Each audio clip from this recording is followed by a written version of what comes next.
我覺得深水埗呢個地方咧係好特別嘅，係香港傳統嘅老區啦。但係如果你放慢腳步嚟呢度行下咧，有好多好特別嘅嘢你可以發掘到出嚟。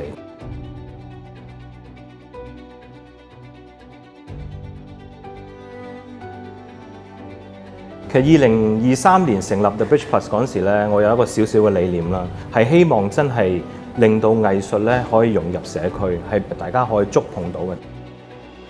如果作品同生活冇聯繫嘅話，其實成件事就冇咁好玩。觀眾睇作品嘅時候，亦都冇咁多共鳴感啦。喺呢度一個地鋪，大家都可以打開門行入嚟，去了解到我哋香港嘅文化界嘅一啲作品，係我嘅初心咯。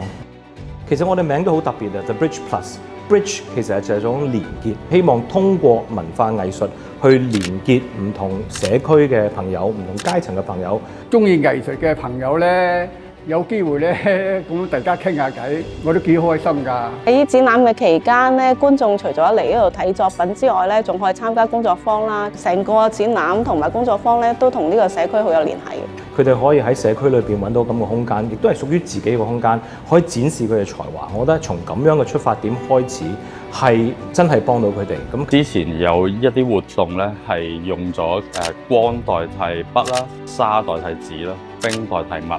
其實呢啲咁環保嘅方法咧，係會令到街坊啊、小朋友對書法有另一個新嘅體會。細估唔到，我哋有啲國際知名嘅藝術家，例如 Mark Bradford 咧，嚟到深水埗都好中意個地方，亦好難得有咁嘅機會咧，可以同啲國際明星級嘅藝術家進行一個合作。I want to be part of the lives of young, creative artists, people.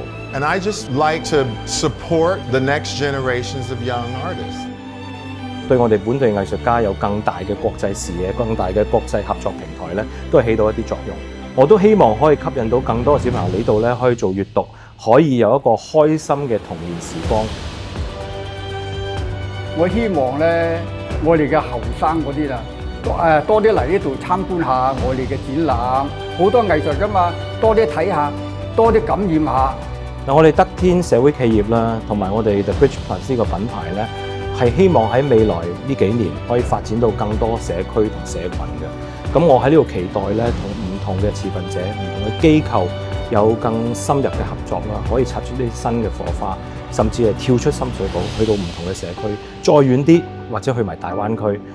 哪怕有一天我哋 The Bridge Plus 可以走向國際，呢個都係我嘅遠景，一步一步嚟，一步一腳印，將文化藝術推廣做得更加好。